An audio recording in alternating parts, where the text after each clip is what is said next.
Hello and welcome to this session. What we're doing today is a bit of an educational session to talk about the discussion paper that has just been released by the Australian Accounting Standards Board. So I'm going to talk about a document that's also been released with that paper, the snapshot document, which gives you a high-level overview of all of the key topics the board want to talk about. I'm pleased to be joined today by David Holland, who is one of the AASB board members. I should introduce myself for those of you who don't know me. I'm Carmen Ridley, so I am Acting Technical Director of the AASB. So welcome, David. Yeah, thanks, Carmen. I'm excited to be here. This is a topic that's very close to my heart. Good. So let's have a look at what we will be covering today's session. So we are going to cover the purpose. Why is the board even doing this? And most importantly, we're going to look at which entities may be affected. What we're then going to do is give you a bit of a run through of the key topics. So focusing on those ones that are most likely to impact the vast majority of not-for-profits. And then I guess most importantly, from my perspective and probably David's perspective, we are looking at how you can give us feedback. Because whilst all this work has been done on this topic, unless we get the feedback from you, the stakeholders, the board really won't have the evidence to make those decisions. So it is your opportunity to talk to the board and to provide your thoughts on what we are going to run through today. So David, can you give us some background on the purpose of this project? Why has the board undertaken it? Yeah, so the background might go back to 2005, Carmen. So for those who've been in the game as long as you and I have back to then, when Australia adopted IFRS, we adopted a one-size-fits-all. And even though there were tiers of reporting, we never changed recognition and measurement. So recognition and measurement has been a constant in Australia, whereas I think in a lot of other jurisdictions around the world, there's been variation between what you would do for listed companies. They adopted IFRS. Sometimes you had national GAAP for private companies, and you had a not-for-profit sort of scenario or set of standards for not-for-profits in those jurisdictions. So I know that ever since 2005, when I've been out presenting, there's been a lot of feedback from people in the not-for-profit sector saying, you know, we've got specific issues that the for-profits don't face. We've got constraints. We report at a much, a smaller size than a large proprietary would. And that feeling that, are the accounting standards really fit for purpose? So from all that feedback, we undertook this Tier 3 project saying that we would look at recognition and measurement as well as disclosures. And that we would look at, well, how can we balance between the cost of preparing and the importance of preparing? Because I'm sure we've all heard the horror stories that so-and-so charity has misused funds or this and that, and everyone's up in arms. So I think that reporting is a really important part of that charitable sector, and having that check and that balance and that confidence for donors, but then trying to balance the costs. So to me, that's why we embarked on this project, was to say, can we simplify some of the recognition and measurement? Can we reduce the cost of meeting some of these requirements? Can we improve consistency and comparability and still meet some of those, corporate governance and stakeholder needs for reports? Excellent. So the proposal is to have a standalone standard, so effectively a one-stop shop for these entities who are going to be impacted, and hopefully worded quite simply, or as much as plain English as we can get an accounting standard to be. Excellent. Yeah, and that's definitely been a focus of the board, and the board discussions was we didn't want to make it overly technical. We didn't want to just cut and paste all the standards and chuck it in one standard. That's not very helpful. So it's and the staff have worked really hard on illustrative examples and other sorts of ways to illustrate some of the points as well as a simplification in language. Wonderful. So that's what the board is doing. If we have a look at what the board is not intending to do. So a couple of these that we'll just talk about. So service performance reporting has been a project that keeps coming and going on the AASB's agenda. It's not part of this particular project. And I guess that's not because the board's saying it's not important. It's just at this point in time, it's not part of this particular project. So certainly has not been forgotten. Yeah, definitely. And people shouldn't take the view that these aren't considered to be important areas, but it's that biting off more than you can chew sort of scenario, that if we made it a more discrete project, that we had stood a better chance of getting specific feedback on that, but also progressing the project in a timely manner, and then moving on to some of these other topics, as resources are available. Excellent. And there's no plans to change the existing tier 1 and tier 2. It's a very much a discrete project, this one. It is for tier 3, and we'll explore on the next slides who the board had in mind for that. Yep. And it is not part of a project at this point to develop a 4th tier. There is a question in the discussion paper around that 4th tier, whether we should have one for the really small entities, but that's not what this project is. Yeah, correct. The point that I haven't talked about on this slide is to establish reporting thresholds, and the board is not intending to do that. Now, when we go on to the next slide, there are some numbers on that slide about the not-for-profits that the board was looking at. So I just wanted to make it very clear to the listeners that whilst the AASB did have in mind a type of not-for-profit, a size of not-for-profit, the role of the AASB is not to establish those reporting thresholds. That very much is with the regulator or the legislator. Yep. So let's have a look at who the board did have in mind and the entities that might be impacted. So David, can I get you just to have a chat about how these numbers were derived and which entities are going to be affected?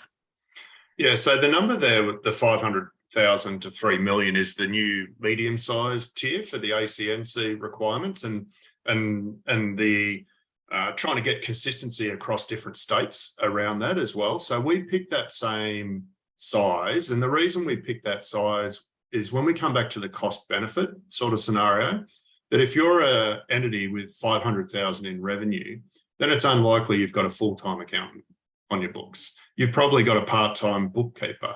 And so when we start talking about trying to simplify recognition and measurement, we're doing that for these types of entities so that they're not spending 100,000 of their 500,000 in revenue on regulatory imposts, getting consultants, getting technical accounting advice, trying to prepare something.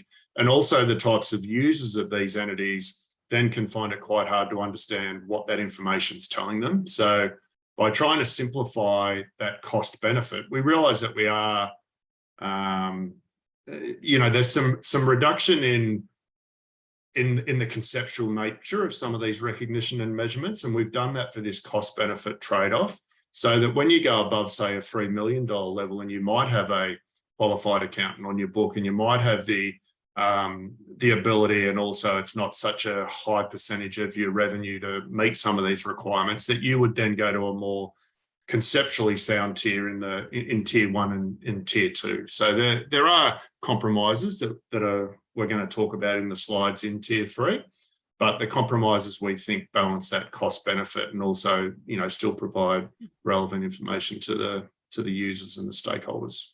Excellent. And it mentions on this slide about special purpose financial statements. And there's obviously been a lot of discussion over the last couple of years, particularly in the for-profit space around that. So the intention of this is, depending on the regulators, depending on legislation, that certain not-for-profit entities who are currently preparing special purpose may well move to this tier, depending on what size they fit as well. So if you are listening thinking we prepare special purpose and this doesn't impact us, please don't switch up. Please keep listening. We want to hear from you guys too. I think that comes back to that comparability point, that if we allow people to do special purpose where they create their own accounting policies in Note 1, then there's very limited comparability between entities. And there's been a lot of academic research and other research that has said that the special purpose framework is a hodgepodge of what people are doing, and some people think they're doing special purpose and they're doing general purpose, or vice versa, and maybe they shouldn't be special purpose. We've all heard the arguments where special purpose isn't a free choice. Special purpose should only be applied if you don't have any dependent users. And so that's a self-assessment test that the academic research would tell us hasn't been applied very well. So if we were to remove that ability of, say, a medium-sized charity to do special purpose or a large charity to do special purpose, then we had in mind that it might be a jump too far to go from special purpose to tier 2, for instance. So tier 3 might then open up that discussion with the regulators and with stakeholders to say, well, now if we've got tier 3, people are finding that a reasonable tier that they can implement. If we then remove special purpose, that would drastically increase comparability, and also understandability of users and stakeholders to understand that the note 1 or the accounting policies are consistent as opposed to have to go to each set of accounts to work out what their policies were.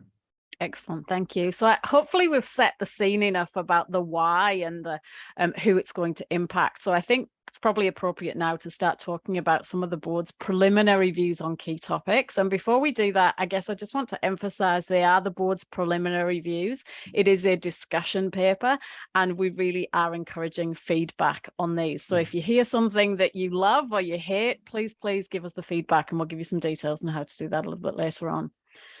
So let's start with consolidation. And I guess what we're going to focus on first is the areas where the board is looking to do some fairly significant, in some cases, simplifications for recognition and measurement. And as we work through some of these, we will see that there are a number of choices in the standard, which gives those not-for-profits some flexibility about where they might have a strong preference one way or the other. There may be a certain reason they want to do one thing or another. And we'll see that, first of all, in consolidation. So an entity can choose to prepare their consolidated accounts, which involves every entity over which they have control, all of their subsidiaries. They bring them in and they do that one set of financial statements that includes the parent or the subsidiaries. Or they can choose to do those separate financial statements, which is effectively the parent entity financial statements, and it includes disclosures about the significant relationships that parent entity has. So first choice that we've got that we see there. And I'm not sure which entities would choose. I think some would have certain reasons if they wanted to consolidate. Others may prefer that simpler approach of just doing the separate financials.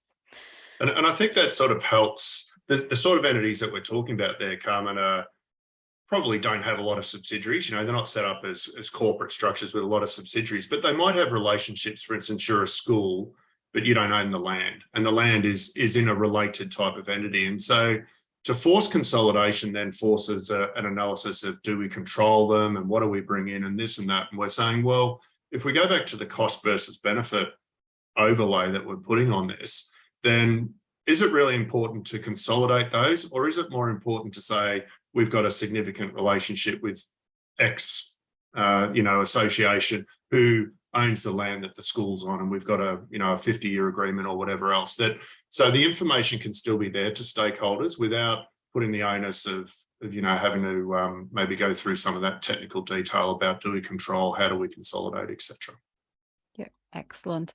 Now, David, we start to get some technical words here. We start talking about non-financial assets acquired at significantly less than fair value. So what does this mean? What are some examples of this? Yeah, so we did say we were going to try and simplify the language, didn't we? But sometimes it's quite hard, particularly us technical accounting types. But so a non-financial asset, the most common one in a not-for-profit environment might be you get a car. And so it's $100,000 car, and you might get it for free, or you might get it for half price, $50,000 or $70,000. So the reason we don't say you get something for free and we say it's below or significantly less than the fair value is it captures that whole range of whether you paid nothing for the car, or you got it for half price or 70%, or you might be gifted a building, or you might be gifted a piece of land, or I know we've had discussions that you might be gifted an artifact, for instance. And so there's a whole range of things that you might be gifted. And previously we talked about, well, you've got to bring them on at fair value. But once again, that imposes a cost. That if we use artifact as an example, you were given a precious artifact, how do you value that? And what cost do you incur? And does it add, that cost benefit, putting it on and then at a fair value at a cost, is that really providing that trade-off? And so that's where we said, well, okay, we're going to permit them to have that accounting policy choice there. That if they can, so a car might be an example where you can readily get a fair value and you want to put it on. Other people might get something that's much harder to fair value, and we'll just book it at the cost that they incur. Yeah. And just to confirm, where we talk about they're getting it, for example, at half price, it's not that they've managed to pick up a bargain in a sale. It's where it's been a conscious decision by the seller to actually give it to them for less than fair value because of the work they do, being They a do. not-for-profit. Yeah. Yep. All right, the next one to move on to is impairment. So impairment generally is another area of complexity. So when the board were looking to simplify this, the simplification is really around that when to test for impairment, to try and reduce the amount of work that the not-for-profit has to do in those preliminary stages around that testing. So when we're looking at this, we're saying that we're asking not-for-profits to assess for impairment when certain conditions being met, so the asset has been physically damaged or where the service potential is adversely affected, as opposed to those indicators that are listed within the impairment standard.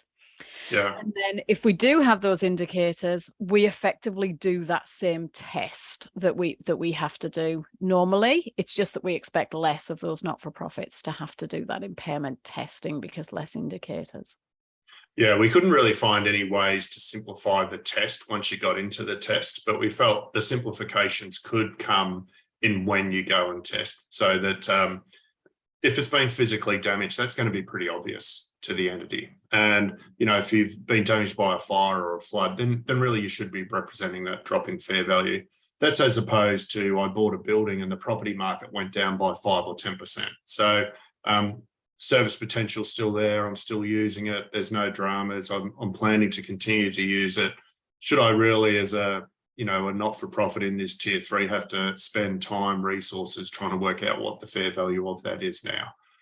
And once again, you know, a little bit of technical words there in a lack of or a reduction in service potential. What we're talking about there is that you might have bought a really big warehouse or a really big building because you're going to expand your charitable work and do all this extra stuff. And then there might have been a funding constraint or some other constraint that meant that, you know, you can't use it to the same potential or your plans have changed. And so once again, that should be something that's quite obvious to the not-for-profit, that they have changed the way they're using that, and then they would have to assess whether or not, you know, there's some impairment there.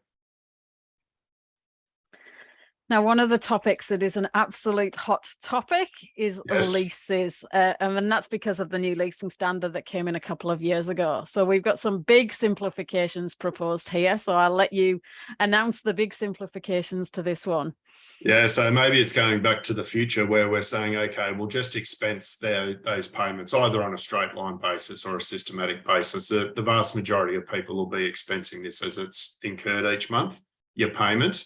Now, when we talk about conceptually tier 3 versus tier 2, I think this is an example where a lot of people would say that having that lease liability on the balance sheet and therefore a right of use asset represents that financial obligation you have. But when we talk about cost versus benefit, can we give a reasonable level of information to stakeholders and say, okay, well, what we'll do is it will expense those payments as incurred rather than capitalise a lease liability and a right of use asset, but we'll give more information in the notes about, okay, we've got a 5-year lease or whatever else. So if we're talking about it, say, for instance, a not-for-profit who's running a football club or a cricket club or whatever else, and they've got a lease over the playing fields, that can be quite hard to work out whether that's a concessionary lease, what the payments are, etc. Are the stakeholders really interested in what the lease liability or the right of use asset is? Or are they more interested in it's a 5-year lease with a 10-year extension, so that if I raise money and improve the clubhouse and improve the condition of the ground, that we're still going to have that right over it? So this was obviously one of the areas that we felt we could really reduce the costs of compliance, but hopefully not impair too much of the usability by providing some of that other information. And certainly would be a big time saver for a lot of not-for-profits, that one. Yeah. So employee benefits, when the board spoke about this one, we obviously in not-for-profit space have a lot of entities who have only volunteers, but we do have a number of not-for-profits in this space who do employ maybe just a small number of people. Some of them, depending on their industry, may actually have a reasonable number of employees. And the board wanted to make sure that there was some recognition of that employee benefit, because it is a true liability. But again, some simplifications in this area as well. Yeah, so I take your point, Carmen, that I've heard of many stories where people, if they haven't been accruing, for instance, for long service leave, and you do have some quite sticky employees in some of these, not because they're passionate about what they're doing. And so they do stay for quite a long time. And then all of a sudden, if they take 3 months leave or there's a redundancy payment or whatever else. So we thought about, well, how can we simplify it? And one of the things, if you follow AASB 119, the employee benefit standard, for long service leave, for instance, you should be trying to increase the pay rate to what you think it's going to be when they're going to take the leave, and then predict when that's going to be taken and then discount it back. And so we thought, well, rather than increasing the payment and then discounting it back, let's chop out those two layers, basically, is to use your current pay rate and no discounting, so that would once again simplify it. But that you wouldn't take 100% of your long service leave, you would still reflect probabilities around people making those, whether it's 7 years or 10 years or whatever else.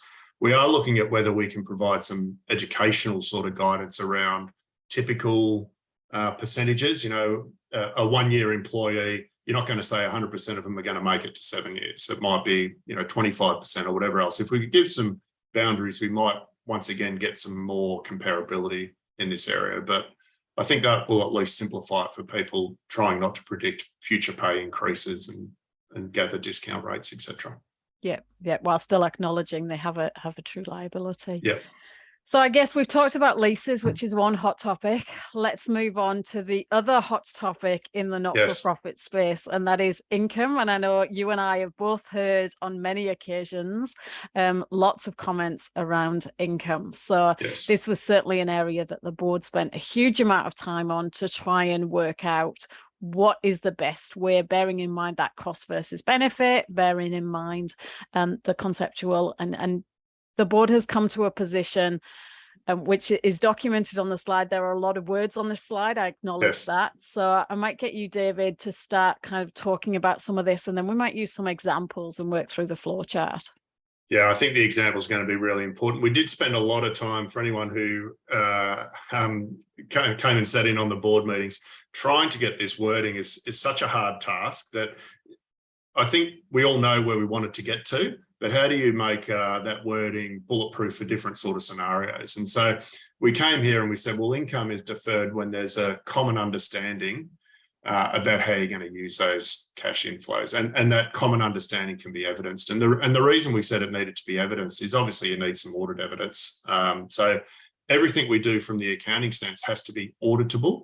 And so if the auditor comes along and you can't provide any evidence of what that common understanding is, then you're dead in the water, I guess, for want of a better word. But that evidence might not have to be a signed document. It might be the grant application form or what's been asked for on the website, or there's many ways that can be evidenced, emails, etc. So I think we've widened the thinking that it's not just a signed grant document, that it can be other things that you can bring in, but there needs to be some sort of evidence of what that common understanding is.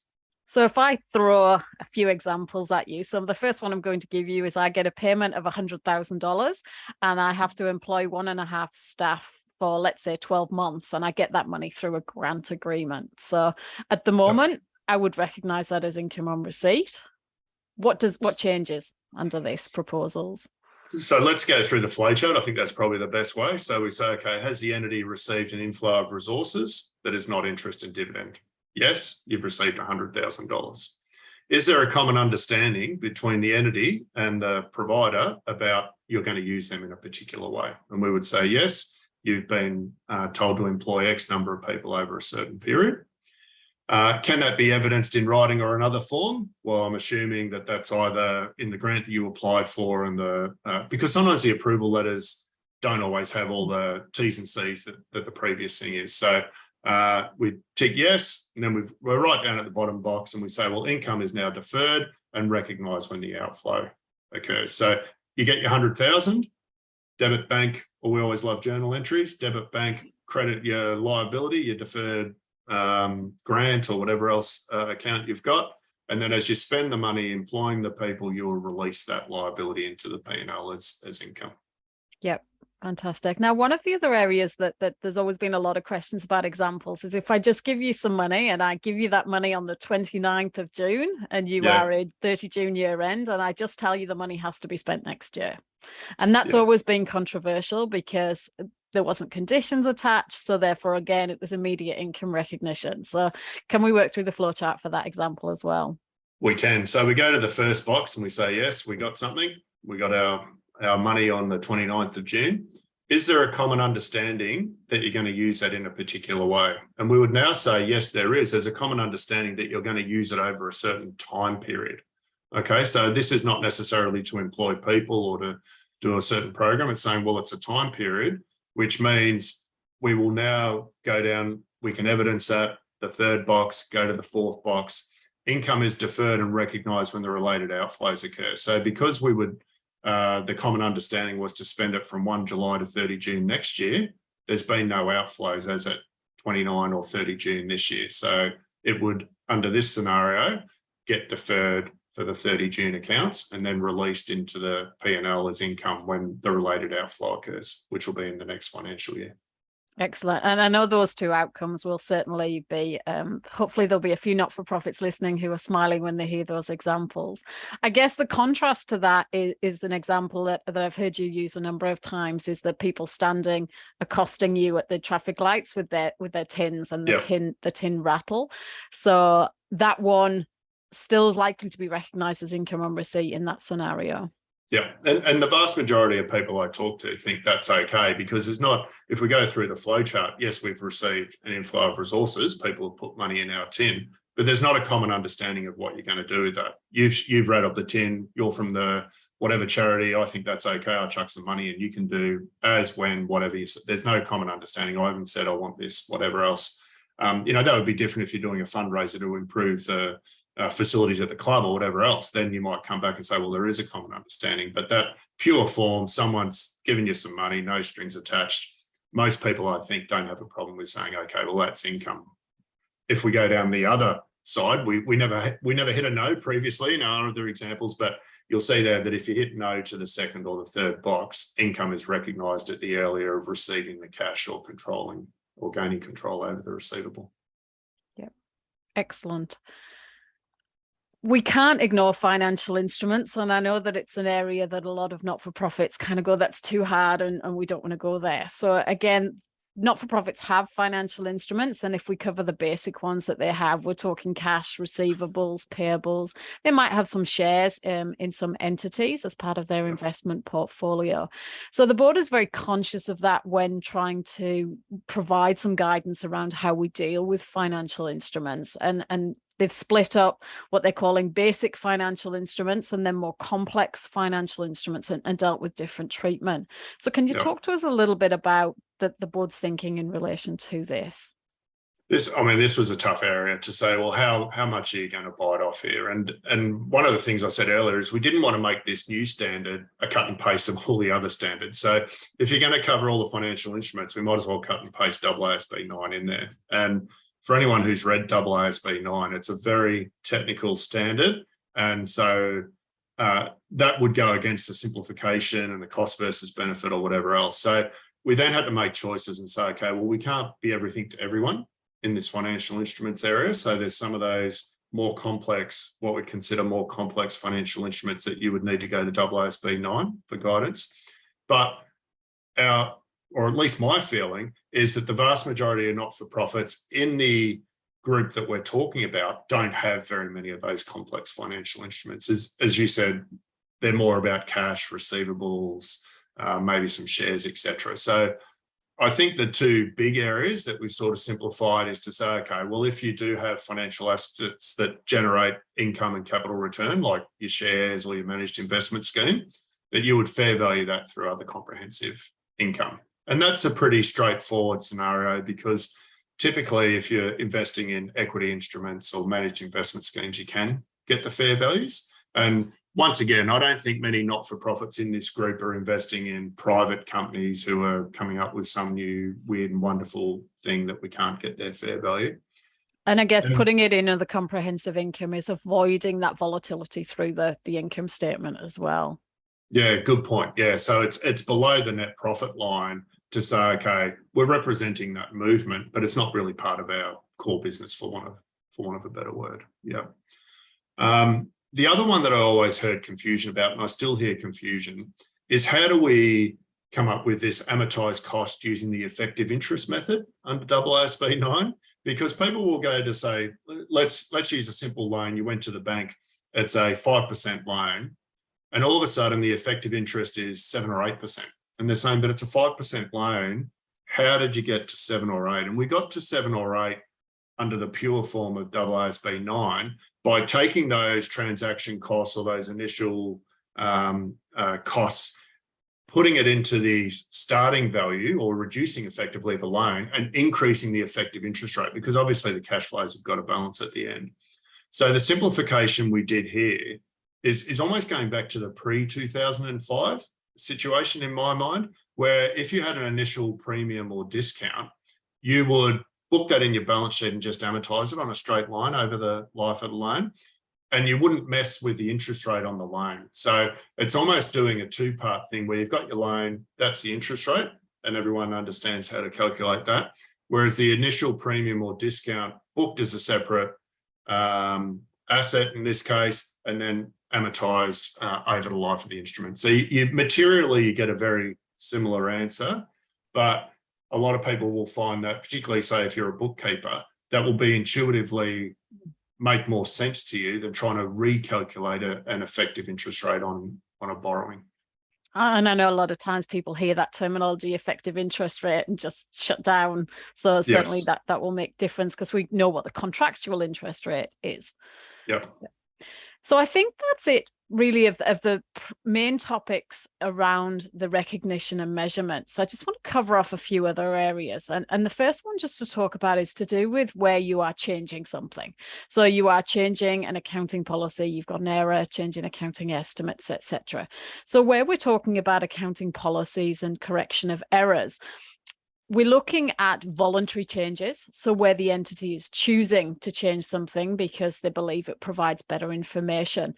And we've talked a lot in the standards since 2005 about adjusting comparatives and not adjusting comparatives, and fully retrospective, which is where we change everything, versus this thing called a modified retrospective where we don't change comparatives. So what have the board done, again, to try and make it a little bit easier where these not-for-profit entities do have a change, maybe because of an error or maybe because of a voluntary change in accounting policy? So the feedback I'd heard was twofold. One, trying to work out whether or not you should be doing it retrospectively or not, that people find that confusing. And the second thing was, particularly in this area, I heard a lot of people say that once you change a comparative, that creates a lot of confusion in the users or the stakeholders who are reading those accounts saying, you know, last year was done. How can you possibly change last year? Are you fiddling the books? What are you doing to last year? And so the simplification, I think, had two advantages. One, you didn't have to make this assessment of whether I should be doing it retrospectively or not. And the second was to help the users or the stakeholders of these types of entities to understand what's going on. So last year is still going to be last year, and there'll be an opening balance adjustment, but that'll be explained. So I don't think it's we're losing information or people can't see what's happening, or you're hiding an error or you're hiding a change or whatever else. We're saying it's still going to be disclosed, but it's going to enable you not to have to make that assessment. People struggle when they've closed off their ledger system to reopen last year and you know, modify accounts, etc. And an easier way to explain at the members meeting or the whatever meeting that you have with your users or your stakeholders to explain what's going on, as opposed to try and explain I changed last year's numbers. Excellent. Borrowing costs. Hopefully it will be helpful to most of the not-for-profits listening that the proposal is that they will just be expensed as incurred. So there is no need to start looking for any qualifying assets and to see whether any of that has to be capitalized. So very, very simple approach to borrowing costs in that one. So they're the changes that will affect our recognition and measurement. If we're looking at some of the ones that affect, I guess, some terminology or some language only, we'll fly through these relatively quickly. The first one is around our primary financial statements. So we're all used to having 4 primary statements, being our income statement, our balance sheet, cash flow statement of changes in equity. So if we look in that light grey box, you see the statement of changes in equity doesn't appear in there. So what's the board thinking is the role of that statement now, David? Well, once again, I think if we went back to pre-2005, I'm not sure if my memory serves me right, we probably had 3 rather than 4. We just felt how much additional informational value is that providing to these types of entities. So typically, if you're, say, a not-for-profit, a lot of them are limited by guarantee or an association or whatever else. And so the main thing they have in their equity is retained earnings or losses in any case, or the initial contribution. And so we've put it out there as a question mark. So we haven't actually made a formal view about whether it's in or it's out, but we're really hoping to get feedback from people saying, do you use a statement of changes in equity? Is it useful? I know it's a good audit check, but it could still be part of the audit process, but not presented. Are people confused by it? What do your users? What do your stakeholders think? I know a lot of people are talking about, well, just at the bottom of the P&L, I could then have opening retained earnings plus my P&L, get to my closing retained earnings might be just as useful as having a separate statement of change in equity, etc. So we haven't formed a view at the board, but we are really hoping to get quite a bit of feedback around what people think about that and whether it's useful or not. Yeah. And the other statements really not proposed to be a huge amount of difference for those ones. Yeah, probably the only one I guess maybe we should highlight is the statement of cash flows, where we've said you wouldn't need to separate investing and financing. And that's, once again, some people at the group of entities that we're talking about struggle to work out, well, what's investing, what's financing anyway. So you've still got the line items in there, but not a header saying, this is an investing cash flow, this is a financing cash flow. Yeah, excellent. We talked earlier about consolidation and separate financials versus consolidated financials. And I just want to bring it back to where you are preparing just those separate financial statements. We can't ignore the fact that we've got these other investments. So there is another choice here in how the not-for-profits will be able to measure those investments in subsidiaries. So cost, which is probably the most common one that I see. We've given the option at fair value, and the fair value movements would go through other comprehensive income, or the third option is using that equity method. It's not a method I see used a huge amount in the not-for-profit space, but it is certainly gives some choice to those not-for-profits in that area. Fair value. We've seen a few times that there's a choice between fair value and cost in this standard. So how do I measure fair value under these proposals? So once again, we did discuss that at the board about could we simplify it, change it, etc.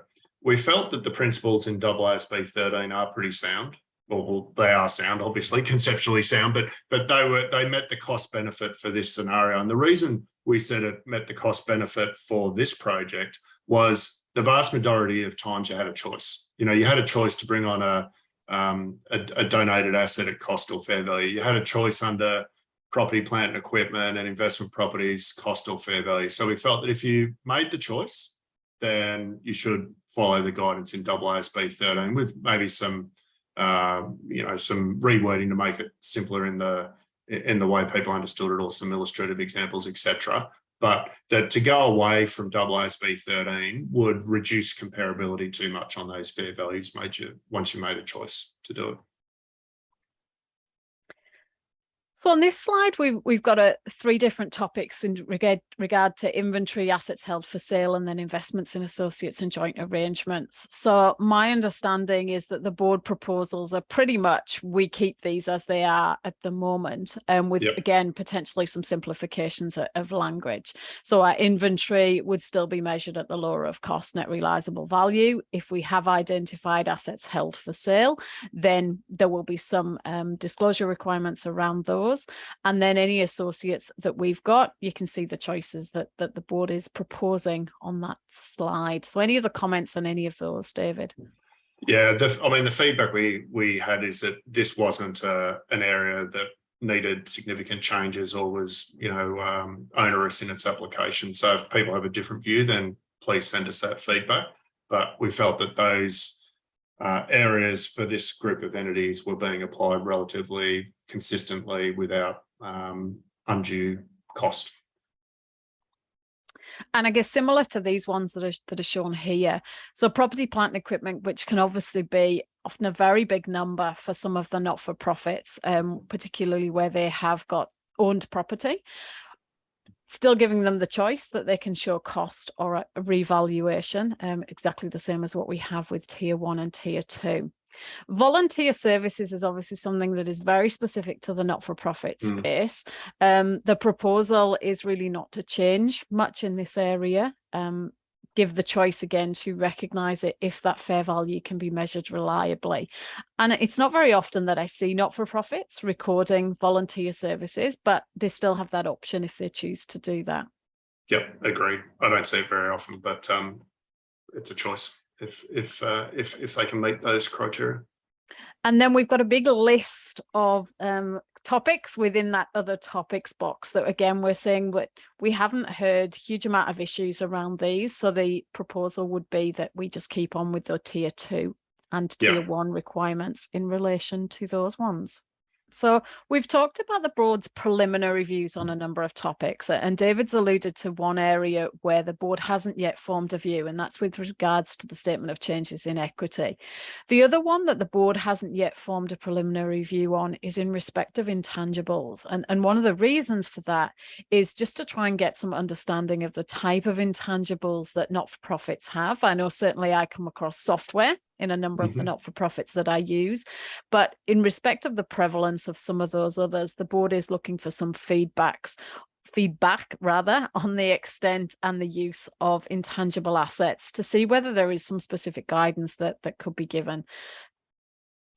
Yeah, and I think you've articulated that really well, Carmen, that the feeling, or at least my personal feeling, is that it's not that prevalent, that they don't have a lot of intangibles. And the ones that they do, for instance, like the software, are relatively straightforward. You've gone and paid some money, you book it, job done sort of thing. Like they don't tend to have a lot of goodwill, those sorts of things in the sort of entities that we're targeting in this Tier 3, in my preliminary view. But that's why we're really keen to get the feedback to say, well, is it out there? Are people seeing a lot of areas? Which ones are? So then we can, as you said, this is a discussion paper. This doesn't mean that we can't add or subtract things before the exposure draft level. So we are really keen to hear whether or not that initial feeling of myself and a few of the other board members is correct, or whether there's other feedback out there that people can provide to us. And I guess the other area where the board hasn't formed a view, and certainly there's been some fairly passionate discussions around the board table on this one, is around how this Tier 3 should interact with the other reporting. We talked at the start about Tier 3 would be a standalone standard, so a one-stop shop.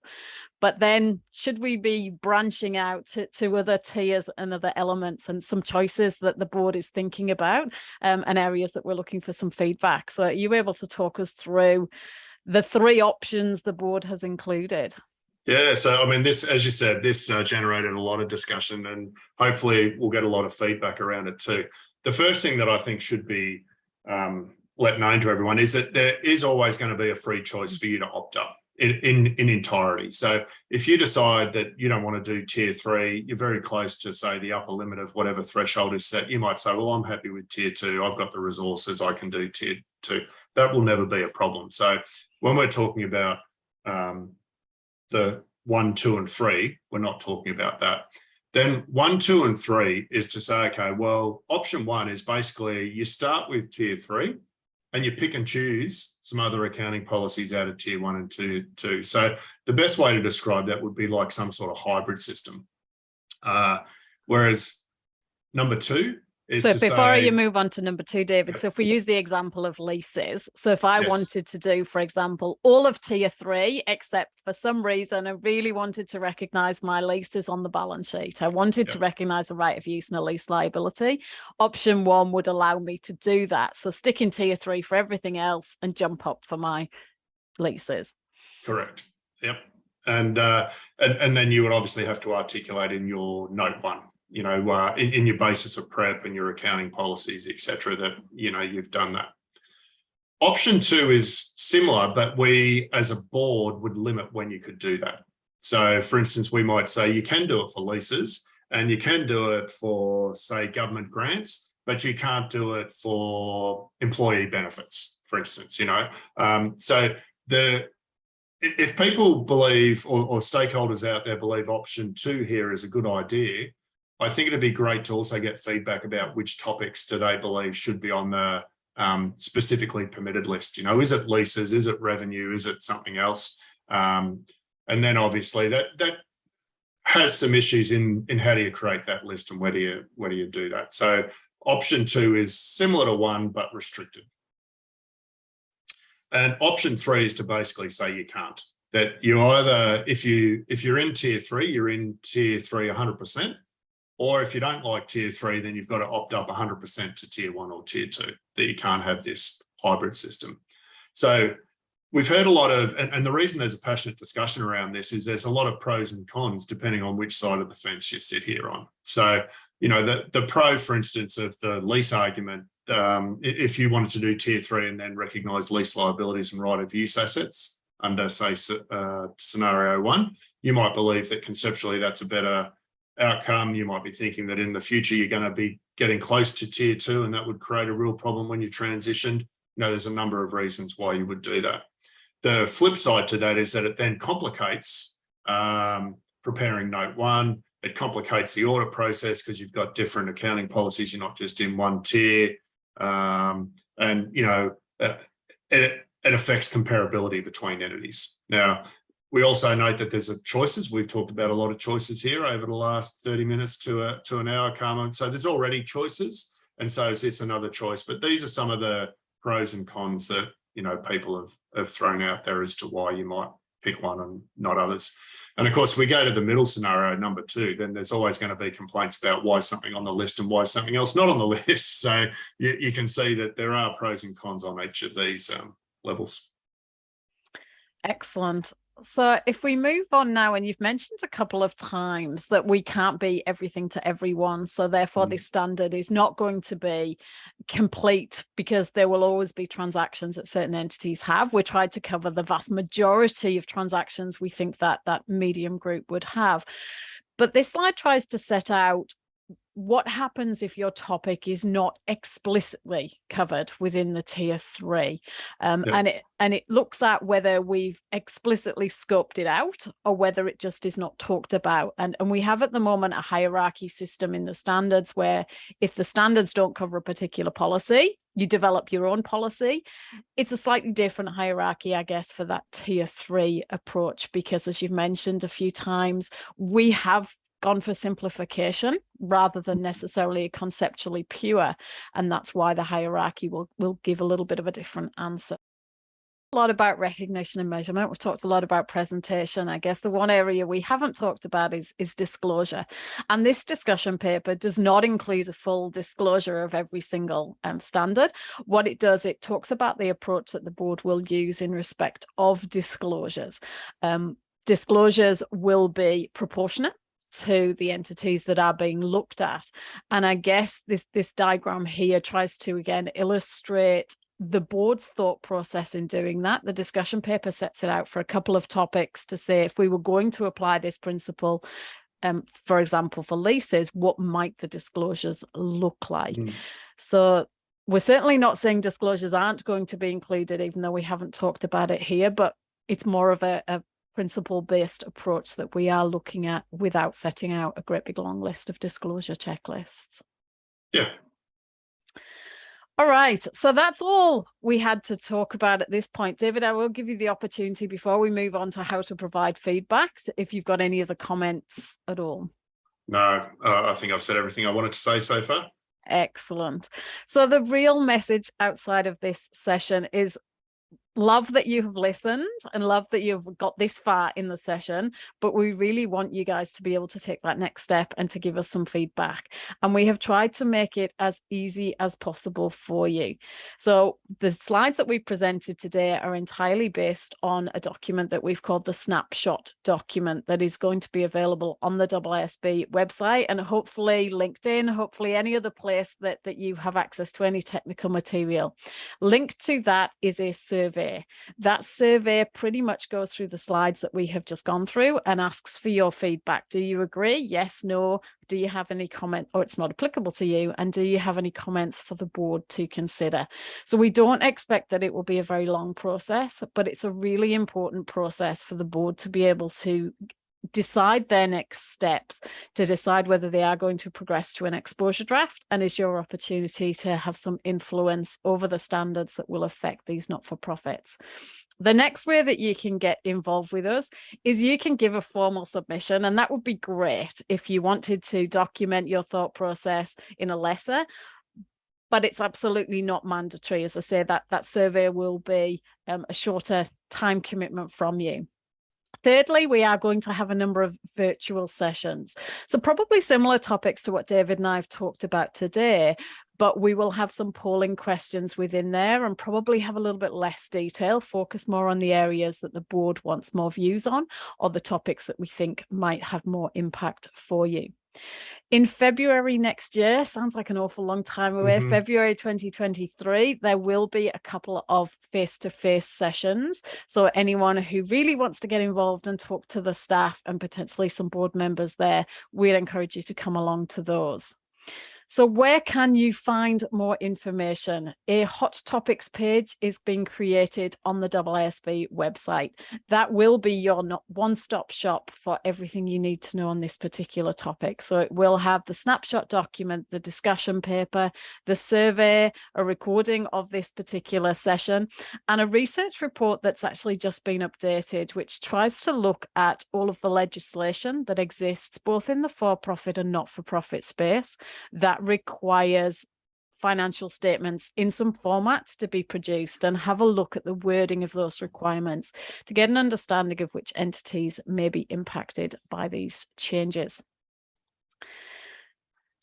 More resources if you want to get more involved with the AASB, not necessarily on this topic, but there is a fair amount of communication that the AASB does and tries to do a lot of discussions with stakeholders in various means. So if you are interested in the work of the AASB, feel free to get involved and sign up for any of these. So before I do the last thank you, David, one final opportunity to make any comments. Yeah, I'd really reiterate what you said about getting involved and giving us some feedback. The staff have done a fantastic job of preparing the snapshot document. So I know a lot of people have been scared off, for instance, from a discussion paper that's got 100, 120 pages, preparing a formal submission. It's in the too hard basket. So the snapshot document is a really easy read, wonderfully done by the staff. The survey, easy way, or if you just want to email us. So what we're really saying here is we really want your feedback. We want to hear from you. We want to make a difference with this project. And so any way you want to give us feedback, we're open to it. And as you said, if you want to do a formal submissions, that's fabulous too, but don't feel like you have to do that. Otherwise you can't get your voice heard. Your voice can be heard in a variety of ways. So we really look forward to hearing from you. Excellent. And we've got the contact details on the slide of the Deputy Technical Director and the project manager in charge of these two topics, or this topic. So please feel free to reach out for them. Thank you and look forward to seeing your responses.